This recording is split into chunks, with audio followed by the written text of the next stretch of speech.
Okay, so we've been sitting for a while. Let's just get up, get some energy out. Yes, I heard someone say. Stretch. Very good, very good. Yeah, I can lead it, no problem. A little quad. Very good. A little hip, if you're like me, knees. Okay, good, sit, perfect. Good news is my talk's only about 10-15 minutes, and then after that there's a break. So you'll be able to do more of that in just a little bit. I really loved this yesterday because it's so weird but also telling of who you are. So if you weren't in my small breakout group yesterday afternoon, you will hear my intro in that way. Hi, my name is Milena Tasic. I work for the federal government of Canada, specifically Veterans Affairs Canada. I also work with IDEO, and I also founded Connect and Collaborate, which is a design salon local here to Toronto. So I'm a little busy. What am I like? I am big sisterly. I'm curious, I'm strategic, I'm weird. I'm pretty energetic, so I hope that comes off in this short talk. I lead like a ship captain, 100%. This has to do with being an immigrant myself, kind of growing up in management consulting, and it's something that is part of my talk in a way that I'm looking to kind of transition out of being a ship captain, like very stern and commanding, into something that feels more appropriate for my team today. And my fun side is like a cat in the bag, because it's kind of just like moving around in there, don't really know what's happening, but it wants to come out. This is my second time at DLS. First time was last year. I was so pumped to be able to kind of like debut my talking series. I did a short talk on meetings, super fun. And I gave a hot take in that if you hate meetings, I think you're probably doing them wrong. And I gave a bunch of tips on how you can lead better meetings. But what stole the show is, I think, what's behind me in this photo. It's a bunch of Drake heads. And as I was preparing this talk, people were asking me, like, are you going to bring back the Drake heads? And thought about it. Peter Merholtz yesterday told me I couldn't because of some beef with Kendrick Lamar, just not, you know. So it's just passé now. You're not going to see the Drake heads. I'm sorry if that disappoints. Ike was a big fan. Plus, I don't want to be known as DLS Drake girl. Today, it is another style of like back to basics. Last year I talked about meetings, this year it's about people. And we seem to be transitioning day 2 into this like less craft quality style and into people feelings. This is on theme with that. I'm going to talk about people management and how I realized that it started to become a little bit of a side of desk job. For me anyways, and some of the conversations I was having yesterday, I think it resonates with some people. And I'm going to share some really, really good advice that I got only when I started working at the Government of Canada, which was to love your people. So we're going to unpack what that means. And I'm going to leave you with some actionable tips because I think every talk should. So we're going to do one of these hands up things. Who here has ever had a bad manager? It's like 100% of people. Okay. So I want you to turn to your neighbor and just talk very quickly about how that made you feel. Okay. Bad? Shitty? What else? Scared? Horrible? Like you never want to be that bad manager yourself? We've been there. Here's maybe a slightly more intense question. Who has caught themselves being that manager at times? Okay. It's totally normal and natural, and it's fine, and you can cut yourself some slack. It's probably not your fault, because we are living in VUCA times. VUCA stands for volatile, uncertain, complex, and ambiguous. There is a lot going on. Shifts. Everything is shifting. Technology, strategy, skills. Yesterday we talked about that full stack designer. I don't want to do that. Like, you're seeing the extent of my visual skills right now. Strategy, like, throw me in. I'm happy to play. Job security. Heartbreaking to see so many people just over the last year on my LinkedIn feed. hey, you know, something's happened, workforce reduction, and also heartwarming at the same time to see how the community has rallied around that to say like, hey, this person, let's get them a job, let's get them back on their feet. But a lot more of that is happening, okay? There's all of this that's happening at the same time. Imagine this word cloud is like able to become some kind of tornado and spin and it's coming directly at you. I know some people here could do that. Graphics. But these are external forces that oftentimes we don't have control over, but they impact us and our work nonetheless. And we're also navigating this complexity. On top of this, I don't know who's seen this or heard this in like 2025 plans, do more with less. Yeah, absolutely, I'm gonna. So we saw this yesterday from Miriam, and like, it's absolutely what we're doing. We're just spinning plates. We're spinning, we're juggling, whatever you want to call it, Tetris. You see how at the end, one kind of drops?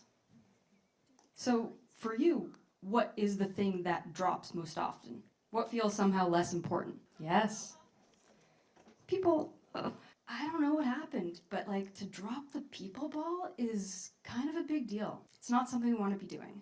And I'm going to tell you something that is just, I lead a team of 10 designers. We have bi-weekly one-on-ones, and I meet with each of them in this way, and the meeting will start. I will see that it's on, and I will see that another person has joined the meeting.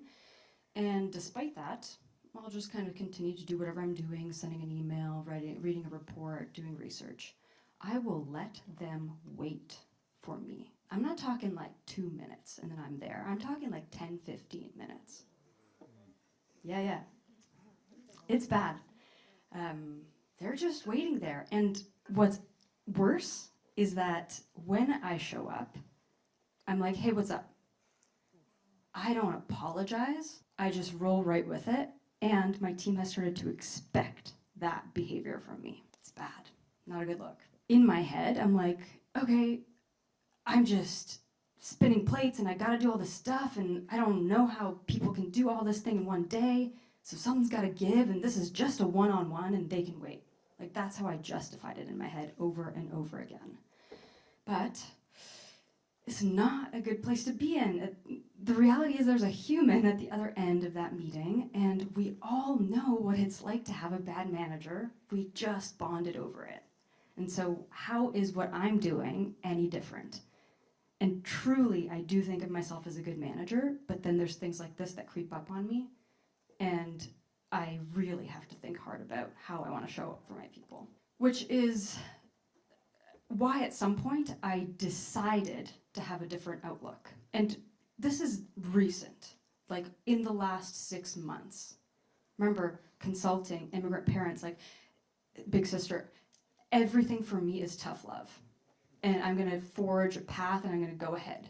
But that does not work. So the new perspective was, if we are living in this VUCA world, which we are, and if we are going to have to be doing doing more with less, then we have to go back to the basics and we have to focus on the people that we have. And that is a key point too. It's not the people kind of that you ideally want in some kind of fictive dream team. It is the people that you currently have. You gotta love them. Bringing me to a really wonderful piece of advice that I received recently from a mentor of mine in the government of Canada, Laurie Brooks. She said, you gotta love your people. And I looked at her and I was like, that's a bold statement, Laurie. Like, love, it's a strong word, and I don't know, maybe a bit uncomfortable in a work setting. And she said, okay, if you don't agree with me, then challenge me on this. And me, I'm like, yeah, I'm gonna challenge you on this. And but then I thought about it and I just had nothing good to say back because I was thrown into this like deep spinning thoughts of, oh my God, the one-on-ones, and they wait for me, and what else? Do I love my people? I like them. I think it's actually one of the things I like most about my job, but do I love them? No, I probably could love them a lot more. And once that fully set in for me, I decided that I'm gonna work on that. So let's unpack. What does it mean to love your people? And by the way, the whole time I'm talking about this, for me, it's in the context of like, I lead a team and I've got 10 direct reports. But if you do not, you don't have any direct reports, your people are still people that you work with. Doesn't matter if you have a like superior relationship in a hierarchy to them. It's your peers, it's peers below, and it's even the people above you, your bosses, etc. So what does it mean to love your people? It means you care for them, it means you want the best for them, you do your best to set them up to succeed. Why? Because when they succeed, you succeed. Bottom line. But beyond that, when they succeed, your organization succeeds. And then we put a good look on design. It's just like a really positive cycle. So the news is that I'm pretty like new to this loving my people bit, and I'm going to share some tips on how I'm doing this. 3 things. User manuals. I'm using this very simple tool to better understand intrinsic motivations of my people. I'm given good feedback. This is something I shied away from, like positive feedback, I'm there, but the hard feedback, I sometimes didn't give it, but now I'm there 100% of the time. And I'm hosting actually really good one-on-ones. So what is a user manual? It is what you see here. It's like a template that you can create empty, and it's got 8 questions that are really good. People that have worked together for like 10 years start to learn about one another in a different way. What conditions do you like to work in? The times and hours you like to work in. How do you like to receive feedback? That's a really good one. Things you need, other things you need to know about me. What do you love? What do you struggle with? Okay, and then there's like a whole place where they can get creative and draw, and I could have drawn a cat in a bag, but I drew me. How you do this is that everybody creates one, including you, and then you find a time where you can come together and share it with one another, like a show and tell. And then the kicker is that you actually save this, compile them all in a Miro or a PowerPoint or whatever, and then you keep referencing it, because when it comes time to giving feedback, you're going to want to reference that individual person's specific preference for how they like to receive feedback. This isn't a feedback masterclass. We're going to speed through this, but I've gotten so much better at giving feedback because Lori, again, told me that I'm doing a disservice to my people if I don't give them feedback. And I was like, damn, you're right. General, praise in public. Offer developmental feedback in private, but not everybody's going to subscribe to that. So check their user manual. There's 2 phases of giving feedback. There's a preparation phase, and there's actually doing it phase. Preparation phase, you got to get into a good headspace. So all that stuff that Ryan was saying, you have to know yourself. Check your biases, gather your facts, and then you got to give that person a heads up that you want to have a conversation, potentially a tough one. They have to give you permission to go there. Then the day comes, you're gonna do it, okay? You can do this, you can do hard things, you can have hard conversations. You're gonna start by connecting over a shared goal, like, hey, I know we really wanna get the best product out. You're gonna share a specific observation.